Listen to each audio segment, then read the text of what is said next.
Bonjour et bienvenue dans la page invitée de la rédaction. Le journalisme, un métier passionnant, un rêve qui fascine beaucoup, un rêve qui vous a fasciné, vous aussi, Franck Etienne. Vous êtes journaliste et vous avez construit toute votre vision professionnelle autour de ce rêve. Ce rêve abouti que vous témoignez aujourd'hui à travers cet ouvrage Maman, je suis devenu journaliste. Franck Etienne, vous êtes journaliste, vous avez été membre de l'Union nationale des journalistes de Côte d'Ivoire, dont vous avez été l'un des vice-présidents pendant 3 années consécutives. Vous êtes titulaire d'un 2EA en lettres modernes, vous avez une licence 2 en communication, un master 2 en sciences politiques. Alors aujourd'hui, vous témoignez votre reconnaissance ou votre rêve à travers cet ouvrage. Comment est-ce que vous en êtes arrivé à écrire ce roman ou cette œuvre? Merci Stéphane et bonjour à tous les téléspectateurs de Medi 1 TV. Alors, je vais dire, après avoir fait quand même 10 années, plus de 15 années quand même de journalisme en presse écrite, à un moment donné, le pas, je vais dire, le fil entre le journalisme presse écrite et l'écriture, je vais dire, romanesque ou devenir écrivain, le fil est très mince. Voilà, est très très mince. Donc à un moment donné, on s'est dit à une étape de notre carrière, pourquoi pas écrire quelque chose, envie de dire quelque chose, laisser quelque chose à la postérité. Laisser quelque chose à la postérité. Alors en parcourant votre œuvre, vu le titre et les illustrations de couverture, on s'attend naturellement à une autobiographie. Mais on se laisse un peu surprendre par le contenu ou la structuration de cette œuvre. On a l'impression avec le personnage d'être dans un roman. Alors, c'est fait exprès, c'est voulu. Comment vous-même vous classez votre œuvre? À la vérité, je laisse la classification de cette œuvre totalement à la critique. J'avais envie de parler, j'ai parlé, je laisse la critique classer l'œuvre, mais pour ma part, je me suis pas mis à écrire, je ne me suis pas vraiment mis à écrire une autobiographie, je me suis mis à écrire un roman. Voilà, je me suis mis à écrire un roman et vous savez, comme le décrit un des critiques romanesques, Jaap Linvelt, qui dit que, en substance, que un auteur est toujours dans son œuvre. Voilà, un auteur est toujours dans son œuvre parce que c'est vrai que c'est un jeu narratif, narrant plutôt dans ce roman, mais en même temps, ce jeu ne ramène pas forcément à l'auteur parce que Jaap Linvelt démontre que chaque fois qu'un auteur commence à faire acte d'écriture, il y a un dédoublement de la personne qui fait qu'il y a un auteur prime qui prend le relais et qui crée un personnage et que c'est ce personnage après qui narre. Donc on a l'impression qu'il y a trois éléments, trois entités qui agissent pour produire un roman. Alors justement, parlons de personnages. Quand on lit votre livre, dans ses 112 pages, on part à la découverte d'un personnage qui a un parcours un peu atypique.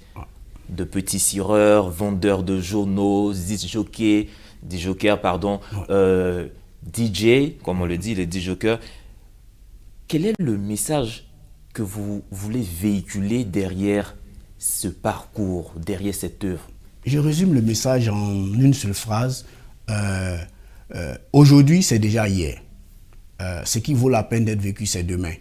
Alors, il faut avoir du courage, il faut avoir des objectifs. Il faut se donner les moyens d'aboutir à ces objectifs-là. Donc, le narrateur, le personnage principal, s'est donné les moyens d'aboutir à ces objectifs. Il voulait être journaliste. Sa mère souhaitait qu'il soit juge, parce que c'était une mère seule donc, qui a élevé son enfant dans une pauvreté totale. Voilà, une pauvreté totale. Donc, à un moment donné, elle voulait que son enfant soit juge, qu'il accède quand même à un très haut rang dans la société. Elle considérait le journalisme comme pas très valorisant pour son fils. Voilà, elle avait cette envie pour son fils de gagner.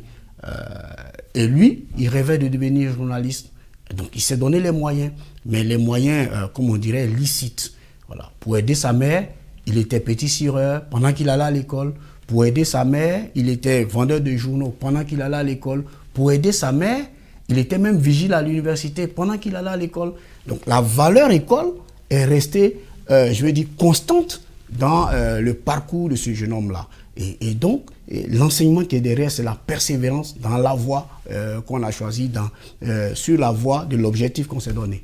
Alors la persévérance dans la voie qu'on s'est donnée, mais il y a quelque chose aussi qui titille un peu l'esprit du lecteur. Maman, je suis devenu journaliste. Ce petit clin d'œil que vous faites à maman, pourquoi insister particulièrement sur maman et pas mes parents? Parce que la mère a élevé seule son enfant. Donc ça pose la problématique donc, de la famille monoparentale. Une mère démunie qui élève seule son enfant, ça c'est un. Et puis de deux, c'est une reconnaissance. C'est une reconnaissance à maman pour dire qu'au bout des efforts que tu as pu fournir, maman, voici ce que je suis devenu. Mais en même temps aussi, c'est une expression de une correction. Il essaie de corriger un peu la perception de sa mère et de lui dire, c'est vrai, tu as souhaité que je sois juge, je suis devenu journaliste, mais c'est pas plus mal. Et il le dit tout au long vraiment de l'œuvre. Et justement, vous qui avez rêvé de devenir journaliste, aujourd'hui vous pratiquez ce métier au quotidien. Est-ce qu'on peut dire ce métier correspond à vos attentes depuis le départ? Ce dont vous rêviez, c'est ce que vous pratiquez aujourd'hui? Personnellement, si la question donc est personnelle, effectivement, ce que j'ai rêvé être journaliste, je suis journaliste aujourd'hui, je suis heureux d'être journaliste. Voilà, je suis totalement heureux d'être journaliste et je rêvais de me retrouver sur des plateaux comme le vôtre. Je suis là aujourd'hui. Voilà, donc je suis heureux d'être journaliste. J'encourage ceux de mes jeunes frères qui veulent embrasser le métier à le faire aisément. Voilà, après tout le reste qu'on dit, tout ce qu'on dit après, ce ne sont que des préjugés. Nous qui sommes dedans, nous en tirons, en tout cas nous réalisons nos passions. Enfin, nous vivons notre passion. Et justement, un enthousiasme qui a accompagné aussi la sortie de ce livre, parce que ici en Côte d'Ivoire, cet ouvrage est parmi l'un des meilleurs livres vendus présentement. C'est un best-seller, comme on le dit. Alors, selon vous, qu'est-ce qui crée cet engouement autour de cette œuvre? Sincèrement, assis devant vous, si j'arrive à me l'expliquer et à vous l'expliquer, je me serais menti à moi-même. Au départ, quand ça sortait, c'est sorti il y a à peine maintenant 2 mois. Quand ça sortait, j'avais beaucoup de doutes, j'avais beaucoup de craintes, j'hésitais un peu. Alors, je me suis dit, est-ce que.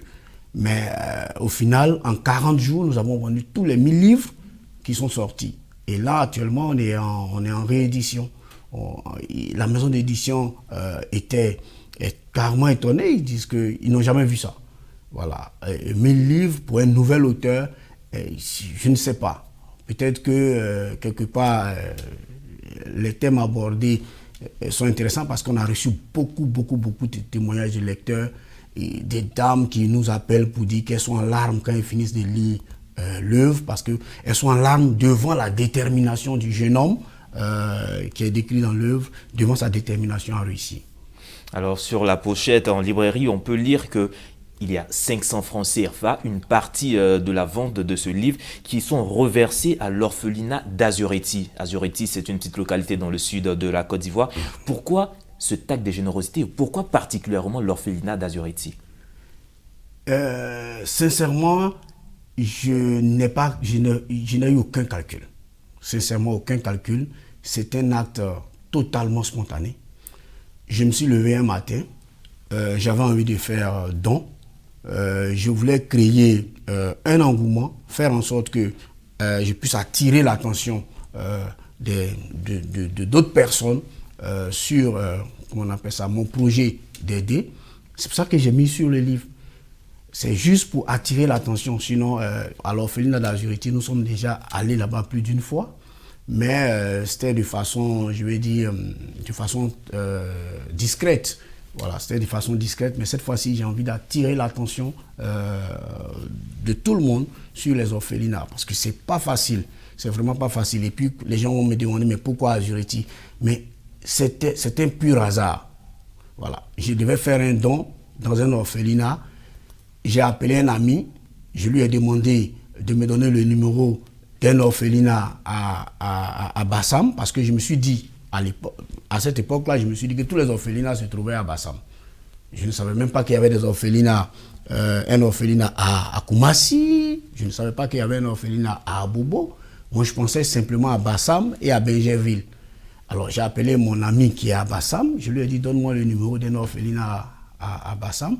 Il m'a donné le numéro d'une dame, quand je l'ai appelée, elle était à l'orphelinat d'Azureti. Je suis allé, j'ai vu les bébés. Et c'est des scènes qui sont souvent difficilement supportables. Voilà. Moi-même, j'ai connu, personnellement, j'ai connu la galère d'être orphelin. Voilà. Donc je sais qu'à un moment donné, il faut tendre la main. Donc j'ai tendu la main de façon spontanée, reversé quasiment tous mes bénéfices à l'orphelinat de la Sûreté. Un geste vraiment de générosité qui est très apprécié. Très rapidement, pour terminer en 20 secondes, on va le dire. Maman, je suis devenu journaliste. Aujourd'hui, vous avez franchi un autre pas, vous êtes écrivain. Est-ce qu'on doit vous entendre, on doit s'attendre à vous voir désormais écrivain plein, ou vous allez partager ces deux passions? Forcément que je vais partager ces deux passions, parce que la passion du journalisme, ça ne s'éteint pas tout de suite. On est journaliste et on demeure journaliste et on meurt journaliste. Et on meurt journaliste. Merci encore Franck Etienne pour vos cher. éclairages et merci en tout cas pour cette œuvre que vous laissez à la postérité. Maman, je suis devenu journaliste. Vous pouvez vous le procurer dans toutes les librairies. Mesdames et messieurs, c'est ici que se referme la page de l'invité. Agréable suite au programme sur nos antennes. Merci.